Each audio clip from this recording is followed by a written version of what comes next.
자, 먼저 MOT 사이클 차트에 대해서 알아보면, 자, MOT 사이클의 의의부터 보면, MOT는 고객이 처음으로 접촉해서 서비스가 끝날 때까지의 서비스 행동의 전체 과정이죠. 전체 과정을 고객의 입장에서 그려보는 방법이 바로 이 MOT이다. 그래서 MOT는 스페인 투 용어인 Moment de la Verdad에서 유래하였으며 서비스 프로세스 상에 나타나는 시계 모양의 도표로서 우리가 이거를 서비스 사이클 차트라고도 한다. 이거죠. MOT는 아마 여러분들 많이 보셨을 수 있을 것 같아요. 이렇게 시계 모양 차트라고 해가지고 입구, 출구예요.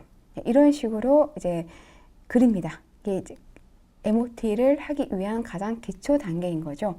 그래서 이렇게 해서 이제 접점을 그리는 거죠. 만약에 병원이라고 칠게요. 병원이면 이제 주차하고 들어오죠. 주차하고 들어왔을 때 입구인 거죠. 입구. 그래서 여기서 접수를 합니다. 접수를 한 다음에 접수하고 나서 대기를 해요. 대기하고 나서 뭐 상담을 받는다. 상담. 그리고 진료를 봅니다. 진료를 봅니다. 또는 진료 보고 나서 검사를 합니다. 네, 검사를 하고 그리고 여기서 이제 잠깐 대기했다가 수납하고 난 다음에 출구로 빠져나가는 거죠. 이게 이제 어떻게 보면 가장 간략한 병원에서의 그런 MOT 사이클이라고 이렇게 보시면 될 것 같아요. 자, MOT가 중요한 이유는 고객이 경험하는 서비스 전체를 가지고 품질을 평가하기 때문이에요. 예를 들면, 자, 여기 그 MOT 사이클을 보는 것처럼 이 접수부터 수납 이 전체를 가지고 서비스 품질을 평가한다. 만약에 주차부터 했다면 주차부터 시작이 되겠죠. 주차부터 빠져나가기, 이 주차까지 이러한 전체를 가지고 고객들은 서비스 품질을 평가하기 때문에 이 MOT가 중요할 수밖에 없다. 고객은 자신이 경험한 서비스 중 불량한 서비스를 유독 잘 기억하는 경향이 있습니다. 이게 바로 이제 그 MOT 법칙 중에서 이거죠. 통나무 물통 법칙이죠. 여러분들 그 MOT와 관련된 용어 법칙은 꼭 알고 계세요. 시험에 MOT와 관련된 용어에 해당되지 않은 것을 이렇게 출제가 됩니다.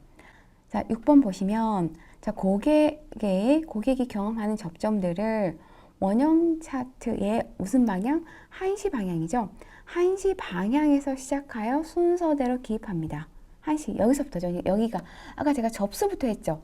여기가 한시 방향이잖아요. 한시 방향으로 시작해서 이렇게 시계 돌아가는 순으로 접수를 해요. 뭐 시험에서 12시 방향, 시험에서는 뭐 12시 방향으로 해서 뭐 결과부터 시작해서 역순으로 기입한다. 즉, 뭐 결과부터 해서 역순으로 한다. 이렇게 나오는데 이게 아니죠. 한시 방향에서 시계 방향으로 기입해서 이 MOT 사이클을 작성을 합니다. 다음에 고객 서비스의 어떤 부분이 잘못될 수 있는지를 파악하고 사전에 대비하는 것이 가능하다라는 거죠. 그리고 8번에 보시면 고객이 중요하게 생각하는 접점들을 중점적으로 관리할 수 있다라고 이렇게 보시면 돼요.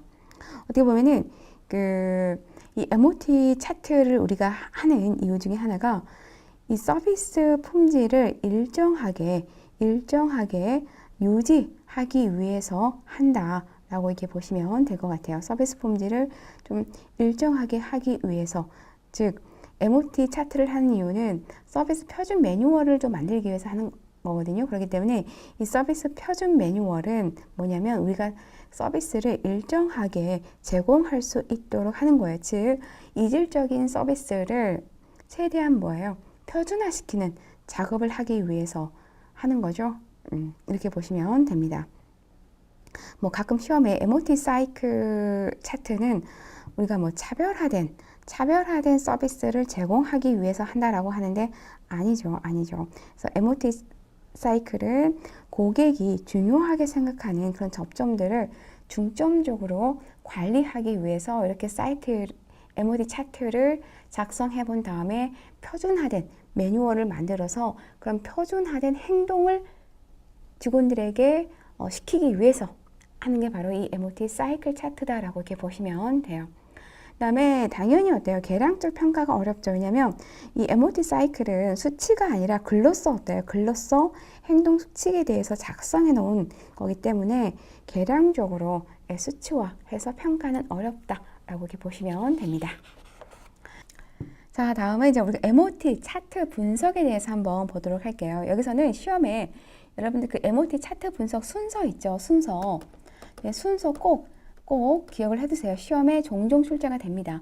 자, 그럼 순서를 먼저 간단하게 살펴보면 먼저 우리 접점을 진단합니다. 접점을 진단해요. 예를 들면 내가 병원이라고 쳐요. 병원이라고 했을 때 아까 제가 설명드린 것처럼 우리 병원의 접점은 접수가 되겠고 그 다음에 대기실, 상담실, 진료, 검사하고 대기하고 수납. 이게 바로 이제 우리 병원에서 고객과 직원이 마주치는 접점이겠구나 라고 보시면 되는 게 접점이라는 거는 계속 접점 하니까 접점이 뭐지라고 궁금할 수 있는데 고객과 직원이 만나는 고객과 직원이 만나는 그 공간이라고 그냥 쉽게 표현하시면 될 것 같아요. 그게 바로 접점이다 라고 이렇게 보시면 됩니다. 그래서 그럼 우리 병원에서는 접점이 뭐가 있지? 직원과 고객이 만나는 그 접점이 어디지? 라는 걸 진단한 다음에 접점을 설계를 해요. 접점 설계를 한다는 의미는 우리가 이제 이거를 MOT 사이클로 그려보는 거죠. 이렇게 접수, 대기, 상담, 진료 이렇게 접점을 설계를 한 다음에 자, 접점 사이클을 세분화합니다. 자, 세분화한다는 거는 예를 들면 여기가 접수죠. 접수.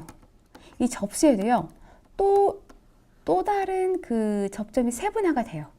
네, 세분화가 됩니다. 이렇게 세분화가 되는데 예를 들면 이런 거 맞아. 접수할 때도 자 고객이 들어온다. 그러면 일어선다. 자, 일어선다. 그리고 미소를 짓는다. 다음은 용건을 묻는다.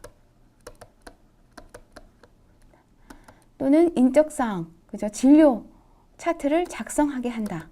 자, 이런 식으로 어때요? 이 접수에서도 세부 또 MOT 사이클이 그려져요. 이게 바로 접점 사이클을 더 세분화하는 과정이다 라고 이렇게 보시면 돼요. 자, 그런 다음에 이거를 토대로 해서 시나리오를 만드는 거죠. 시나리오 작업을 합니다. 그렇게 이 시나리오 작업이 만들어졌으면 이 시나리오대로 어때요? 행동하는 거죠. 직원들에게 이 시나리오, 즉 표준안대로 행동할 수 있도록 교육시키거나 코칭하거나 이런 식으로 해서 행동화하는 작업을 한다. 이게 바로 순서 꼭 기억을 해두세요. 그럼 하나하나 살펴보면 자, 고객의 입장에서 서비스 접점을 진단합니다. 우리가 보통 이제 서비스 접점을 진단을 할 때는 하드웨어 요소, 인적 요소, 그리고 프로세스, 눈에 보이지 않는 그런 프로세스, 소프트웨어적인 요소, 그리고 직원들이 서비스 제공하는 그런 휴먼웨어 부분으로 고객 감동을 유발하는 감동 포인트를 도출하기 위해 접점 진단이 필요하다. 그러니까 이러한 접점에서 얼마만큼 고객에게 감동을 줄 것인지 그러한 감동 포인트 이런 것들을 도출하기 위해서 우리가 접점 진단이 필요하다라는 거죠. 그래서 고객 입장에서 접점을 진단하는 과정에서 파악된 주요 불만 요인을 표로 정리한 뒤 각 담당자의 주요 고객 접점별로 고객 관점에서 중요도와 만족도를 점검하고 이 불만 요인을 분석한다. 그러기 위해서 우리가 이 접점을 진단한다라고 보시면 되겠죠. 다음에 이제 접점을 설계를 합니다. 즉 접점을 설계를 하는 이유는 고객 만족에 영향을 주는 요소를 정의하기 위해서 우리가 이러한 각각의 접점 있죠? 네, 접점을 설계한 다음에 좀 더 이 접점을 더 세분화한다고 그랬죠. 자, 접수에서도 어때요? 더 세분화된 접점이 있다고 그랬죠. 세분화합니다. 자, 그런 다음에 이 세분화된 그런 접점 사이클을 가지고 시나리오를 만들죠. 시나리오를 만든 다음에는 서비스 표준안 작성 후 뭐 행동하게 이제 행동화 시키는 거죠. 그래서 새롭게 만들어진 표준안은 여기 보세요. 새롭게 만들어진 표준안은 단순한 업무적 대응만이 아니라 좀 더 세부적이고 필요한 사항을 고객에게 제공하고 목표가 지켜질 수 있도록 표준 지침이에요. 표준 지침으로 운영됩니다. 시험에서 새롭게 만들어진 표준안은 단순한 업무적인 대응에 초점을 맞추어 운영되어야 된다. 세부적인 그러한 부분보다는 고객 서비스 상황에 단순한 업무적 대응에 초점을 맞춰 운영되어야 된다라고 몇 번 시험에 출제가 됐는데 아니죠. 단순한 업무적 대응이 아니라 더 세부적이고 필요한 사항을 고객에게 제공하고 또한 직원들이 그런 표준 매뉴얼대로 동일하게 행동할 수 있도록 그러한 표준 지침으로 운영된다라고 이렇게 보시면 될 것 같아요. 자, 그래서 여기 보시면 중요도와 만족도 이거는 괄호 넣기로 시험에서 몇 번 출제가 됐어요. 그러니까 꼭 기억해 두세요.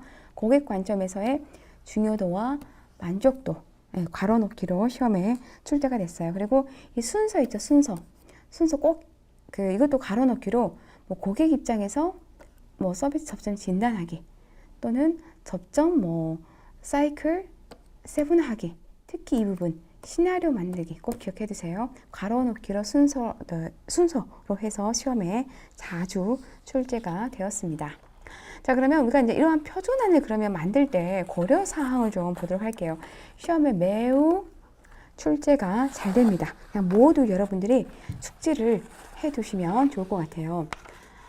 표준안은 접점별 표준 응대안을 도출해서 그 서비스의 상향, 평준화를 도모하기 위해서 우리가 이러한 표준안을 만듭니다. 그렇기 때문에 이 표준안은요, 이 표준안대로 직원 누구나 표준안대로 동일하게 행동할 수 있도록 하는 지침서라고 보시면 돼요. 시험에 이 표준안을 차별화된 서비스를 제공함으로써 고객 지향적 서비스를 높이기 위해서 하는 게 이 표준안이다라고 하는데 절대 아니에요. 차별화가 아니에요. 말 그대로 표준이에요. 표준. 즉 표준 응대안이다라고 보시면 돼요. 그러니까 이러한 표준안, 그죠? 그 매뉴얼을 보고, 그러니까 서비스 기업에 가면 이러한 표준 매뉴얼이 어디든 다 있어요. 그래서 표준 매뉴얼대로 직원들이 동일하게 행동함으로써 뭔가 서비스 제공의 상향, 평준화를 이루기 위해서 하는 게 바로 이 표준안이다. 그래서 차별화된 서비스는 절대 아니라는 거 꼭 기억해 두세요. 자, 그러면 표준안을 작성할 때 고려사항을 좀 살펴보면, 자, 첫 번째, 업무 명세와 수행 개요로 명문화, 즉 문서화하죠. 문서화합니다. 두 번째 여기 보시면 관찰 가능하고 객관적으로 측정 가능해야 됩니다. 즉 관찰 가능해야 되고요. 그리고 객관적이어야 돼요. 객관적으로 측정 가능해야 된다. 시험에서 관찰이 불가능한 부분까지 최대한 고려하고 주관적 견해에 따라서 측정해야 된다라고 시험에 몇 번 출제가 됐는데 아니죠.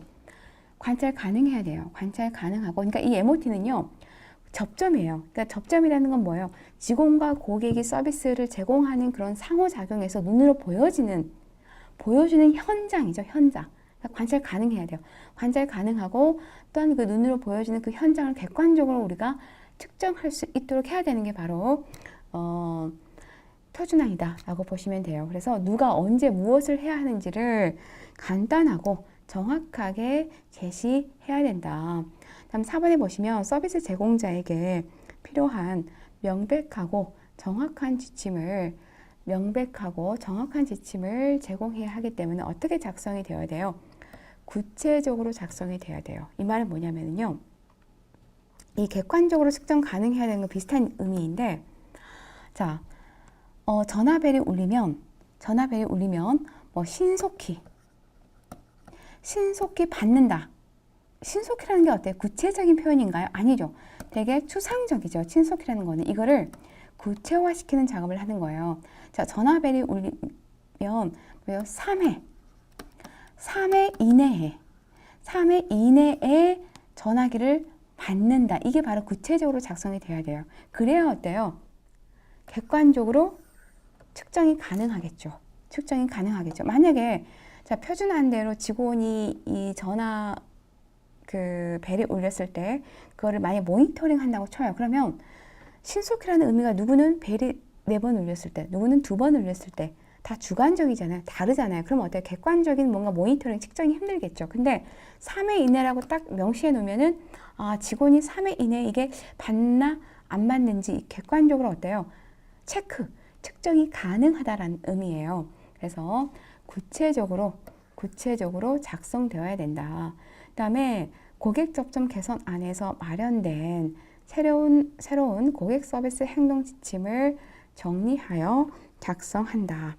그리고 표준화는 아까 다시 말씀드린 것처럼 구체적이고 평가가 가능하면 구체적이어야 어때? 이게 평가가 가능하겠죠. 아까 신속히 그러면 추상적인 의미이기 때문에 평가가 힘들어요. 하지만 이렇게 3회 이내에 받는다 그러면 구체적이기 때문에 평가가 가능하다라는 거. 그리고 이거를 시행하면서 언제든지 수정, 보완할 수 있는 융통성 또한 가지고 있어야 된다.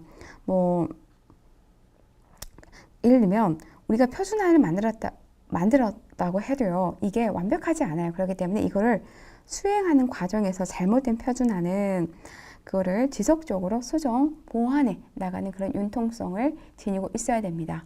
그다음에 고객의 요구를 바탕으로 작성하며 이 부분 특히 주의해 주세요. 이 부분이 시험에서 매우 잘 건드려집니다. 누구의 요구를 바탕으로? 고객의 요구를 바탕으로 작성되지만 최상의 표준화는 경영자, 직원, 고객의 상호 이해를 바탕으로 작성되어야 됩니다. 가끔 시험에서 고객의 요구를 바탕으로 작성하며 일선 직원이 아니라 핵심 경영진을 중심으로 작성되어야 된다라고 시험에 많이 출제가 되었는데 아니죠. 경영자와 직원과 고객의 상호 이해를 바탕으로 각각의 모든 그 의견이 들어가서 최대한 효율화 또는 성과를 낼 수 있도록 작성을 해야 돼요. 만약에 이 표준안이 너무 고객의 입장으로만 작성하게 되면 어떻게 돼요? 직원들이 일하는 데 있어서 효율성이 많이 떨어지죠. 효율성이라든가 효과가 많이 떨어져요. 그럼으로써 불만이 야기됩니다. 경영자의 입장이라는 건 뭐냐면 이 표준 매뉴얼을 작성을 했을 때 고객에게 친절하게 응대하고 좋아요. 다 좋아요. 근데 이게 궁극적으로 뭐예요? 고객이 만족해서 뭐예요? 재방문을 유도함으로써 기업의 수익이 창출할 수 있도록 해야 되는 거죠. 그래서 우리가 이 표준 매뉴얼을 만드는 또 하나 목적도 돼요. 그렇기 때문에 이게 어떻게 보면 이게 경영자의 입장인 거죠. 그러니까 친절하게 고품질의 서비스만 하고 수익으로는 이게 연계가 안 돼? 그러면 의미가 없다라는 거예요. 그렇기 때문에 경영자의 입장은 당연히 이거죠. 그렇기 때문에 경영자, 직원, 고객과의 상호 이해를 바탕으로 이러한 표준안이 작성이 되어야 된다라고 이렇게 보시면 될 것 같아요. 자, 그러면 이제 이러한 표준안을 그럼 우리가 표준안까지 만들었잖아요. MOT 사이클 차트를 작성하고 표준안까지 만들었으면 이 표준안을 토대로 해서 우리가 이러한 모니터링 직원들이 표준안대로 접점해서 서비스 제공을 잘 하고 있는지를 모니터링 합니다. 그래서 서비스 모니터링 한번 보도록 할게요. 자, 그러면 이러한 서비스 모니터링을 하는 목적에 대해서 한번 살펴보면 자, 서비스 기업에서 정한 아까 했죠. 서비스 표준대로 고객 접점에서 서비스가 제대로 이루어지고 있는지를 누구를 통하여? 전문가예요. 일반인이 아니에요. 이거를 공부한 전문가를 통하여 과학적으로 평가하는 활동을 의미합니다. 그래서 이 모니터링의 목적은 서비스 품질을 객관적으로 평가하기 위해서 한다는 거죠. 그래서 우리가 이 서비스 품질을 객관적으로 평가하기 위해서는 아까 뭐였죠? 표준안이 구체적이고 상세적으로 작성이 되어야만이 어때요? 객관적으로 평가할 수 있죠. 신속하게 받는다가 아니고 벨이 3번 울렸을 때 받는다. 이렇게 하면 돼요. 뭐 시험에 주관적 주관적 평가라고 하는데 아니죠. 객관적 평가입니다. 객관적 평가. 또한 서비스 모니터링을 종업원의 잠재 능력을 개발시키는 거죠. 뭐 직무 능력이라던가 접객 태도 같은 거, 잠재 능력을 개발시키기 위해서 하는 거죠. 그래서 직원의 장단점을 발견하여 능력을 향상시키기 위해서 하는 건데, 전문적인 서비스 응대 및 상담 기술을 향상시켜서 품질 향상을 통한 고객 만족의 극대화로 충성 고객을 확보함으로써 궁극적으로 기업의 수익을 향상시키고자 하는 게 바로 이 모니터링의 어떻게 보면 궁극적인 목적이다라고 이렇게 보시면 될 것 같아요. 그래서 다시 나오지만 서비스 품질 향상과 수익 증대를 위해서 궁극적으로 품질 향상과 수익 증대를 위해서 우리가 이 모니터링을 하는 겁니다. 또한 경쟁자와 비교하여 전반적인 기업의 성과를 추적하기 위해서도 하고요. 다음 또 8번, 특히 주의하세요. 이 부분도 시험에 자주 건드려져요. 모니터링은 평가, 보상, 인정을 위한 개인이나 조직의 서비스 성과를 평가하기 위해서 하는 게 바로 이 모니터링이에요. 시험에 모니터링을 종업원의 평가 또는 통제 수단으로 적극적으로 활용하기 위해서 한다라는 게 상당히 많이 지문에 출제가 되었는데요. 아니죠. 통제 수단이 아니에요. 통제 수단이 아니라 개인이라던가 조직의 서비스 성과를 평가하기 위해서 하는 거다라고 이렇게 보시면 될 것 같아요. 그 다음에 9번, 모니터링 제도는 그래서 접점 종업원의 접객 태도, 직무 능력이라던가 고객 만족, 고객 충성 또는 수익성 향상을 위한 효과적인 관리 방법이다라고 이렇게 보시면 돼요. 자, 그러면 이제 모니터링의 요소를 좀 보도록 할게요. 모니터링 요소, 시험에 자주 출제되는 부분입니다. 이것도 여러분들이 꼭 기억을 해 두셔야 되는 게, 예를 들면 모니터링 요소에 해당되지 않은 것은 이렇게 시험에 출제가 돼요. 그래서 모니터링 요소, 대표성, 객관성, 차별성, 신뢰성, 타당성, 유용성 이렇게 꼭 같이 항목을 여러분들이 숙지해 두시고, 또한 각각의 의미들도 여러분들이 파악을 하고 계셔야 돼요. 여기서는 중요한 게 각각의 의미들을 오히려 파악하고 있는 게 더 중요하다라는 거. 그 다음에 대표성 보도록 할게요. 대표성. 시험에 매우 잘 언급되는 부분이에요. 대표성은 표본 추출 테크닉으로 서비스 행동의 추출을 통해 전체적인 서비스 특성과 수준을 측정할 수 있어야 된다. 네, 전체적인 서비스의 수준을 측정할 수 있어야 된다라는 게 바로 대표성이에요. 그러니까 모니터링을 했을 때 그 모니터링 그 결과가 대표성을 띠고 있어야 돼. 이 말은 뭐냐면, 모니터링한 그 조사가 어느 한쪽에 치우치지 않도록 뭔가 평균화되게 모니터링이 들어가야 돼요. 예를 들면 내가 병원에 모니터링을 하는데 너무 바쁜 시간에 몰려서 모니터링을 한다던가, 또는 너무 한가한 시간에만 모니터링을 하게 되면 어때요? 중간값이라고 하죠. 중간값. 즉 평균을 내기가 힘들어요. 그렇기 때문에 바쁠 때도 하고 한가할 때도 하고 해가지고 어때요? 표준값을 내야 되는 거죠. 이게 바로 대표성이다 라고 이렇게 보시면 돼요. 다음 이제 객관성이죠. 객관성이라는 거는 평가만을 위한 모니터링이 아니라 종업원의 장단점을 발견하고 능력을 향상시킬 수 있는 수단으로 활용해야 됩니다. 그래서 우리가 또한 모니터링한 그 결과에 대해서는 편견 없는 기준으로 평가하여 누구든지 인정할 수 있어야 된다라는 게 이 객관성이다 라고 이렇게 보시면 되겠죠. 그 다음에 이제 차별성이라는 거는 모니터링 평가는 서로 다른 스킬 분야의 차이를 인정하고 반영해야 돼요. 그러니까 그 직원들이 가지고 있는 각각의 그 강약점이 있겠죠. 그 강약점에 대한 차이를 인정하고 그 강약점에 대한 그런 차이를 반영해서 모니터링에 반영해야 된다는 거죠. 예를 들면 어떤 직원은 접점에서 고객을 응대를 하는데 어떤 직원은 친절 부분이 되게 우세할 수 있어요. 근데 업무적인 요소는 약해요. 근데 또 어떤 직원은 고객에게 대응하는 그런 친절적인 부분은 약하지만 업무적인 그런 처리 능력은 상당히 또 뛰어나요. 그러니까 이런 부분들을 반영해서 모니터링을 해야 된다. 이게 바로 차별성, 이게 바로 키워드죠. 키워드입니다. 키워드. 그래서 이게 보시면 업무의 효과적인 대응 행동과 비효과적인 대응 행동의 차이점을 발견하여 반영해야 되고요. 그리고 기대를 뛰어넘는 스킬과 고객 서비스 행동은 어떤 것인지와 또는 이를 통해서 보상 격려는 어떻게 이루어져야 되는지를 판단하는 데 도움을 주는 게 바로 이 차별성이다라는 거죠. 만약에 보상을 해요. 보상을 하는데 너무 친절한 직원에게만 보상을 한다? 그러면 어때요? 직원의 또 불만이 우려되죠. 아니, 나는 친절하진 않지만 나는 업무적인 게 되게 강한데 왜 친절한 직원에게만 보상을 하는 거야? 네, 이런 식으로. 그래서 이러한 차별성은 보상과 격려할 때 어떤 기준으로 해야 되는지 그 기준을 정하거나 판단을 하는 데서 도움을 준다라는 거죠. 다음 신뢰성. 네, 이 부분도 기억해 두세요. 동일한 개념을 반복 측정했을 때 동일한 측정값을 얻는 가능성을 의미를 합니다.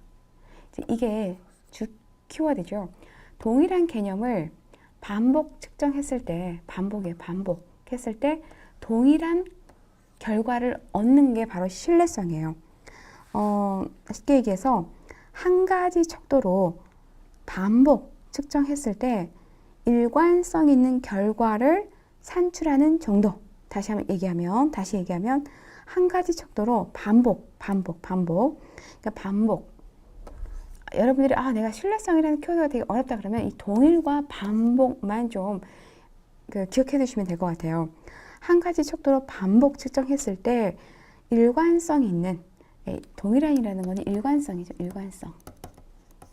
일관성 있는 결과를 산출하는 정도를 우리가 신뢰성이라고 한다. 그러니까 이거죠. 5번을 모니터링 했다면요. 그 5번 모니터링한 조사 결과가 좀 비슷하게, 동일하게 일관성을 갖고 나와줘야 돼요. 예를 들면 우리가 그 통계학에 있어서 이 신뢰성은 상당히 중요한데요. 이런 거죠. 만약 질문을 합니다. 설문을 해요. 너 나 좋아하니? 라고 했을 때 5번 합니다. yes, yes, yes, yes, no. 근데 한 번 빼고 4번은 yes였죠. 그러면 신뢰성이 좀 높은 거예요. 근데 너 나 좋아하니? 라고 했을 때 처음엔 yes, 두 번째 물어봤을 땐 no, 또 세 번째 물어봤더니 no, 네 번째 물어봤더니 yes. 그러면 어때요? 신뢰성이 없는 거죠. 뭔가 동일하지 않잖아요. 이게 바로 신뢰성이 없는 거예요. 그래서 측정값이 동일하게 나와줘야 된다. 즉 5번을 모니터링 했을 때 그 5번 모니터링한 결과가 비슷하게 나와줘야 된다. 이게 바로 신뢰성이다 라고 보시면 됩니다. 다음에 타당성. 자, 타당성이라는 거는 고객들이 실제적으로 어떻게 대우를 받았는지에 대한 즉 고객 평가와 모니터링 점수가 일치해야 하고 이를 반영해야 된다. 그리고 모니터링 계획 수립 시 고려해야 할 요소이며 즉 이거죠. 이게 이제 주 키워드죠. 타당성에 대한 측정하고자 하는 모니터링 평가 내용이 실제 가깝게 정확히 측정되고 있는가의 정도를 말한다. 이 어떤 의미일까요? 자, 측정하고자 하는 모니터링 평가 내용이 실제에 가깝게 정확히 측정되고 있는가? 즉, 측정하고자 하는 모니터링의 평가 내용이 정확히 측정되고 있는가 정도를 의미하는데 이 말이 뭐냐면요. 자, 예를 들어서 내가 직원의 용모와 복장에 대해서 모니터링을 합니다. 그러면 직원의 용모 복장은 자, 첫 번째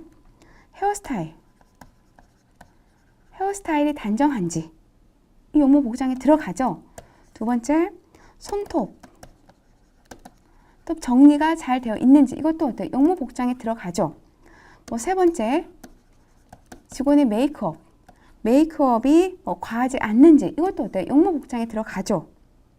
그 다음에 네 번째, 유니폼. 뭐 유니폼은 깔끔한지 이것도 용모 복장에 들어가죠. 이게 바로 타당성이에요. 즉 내가 측정하고자 하는 거는 모니터링 하고자 하는 건 용모 복장이죠. 그러면 용모 복장과 관련된 거를 모니터링 해야 된다는 거죠. 즉 내가 용모 복장에 대해서 측정하고 싶어요. 그러면 이 용모 복장과 관련된 거에 대해서 뭐예요?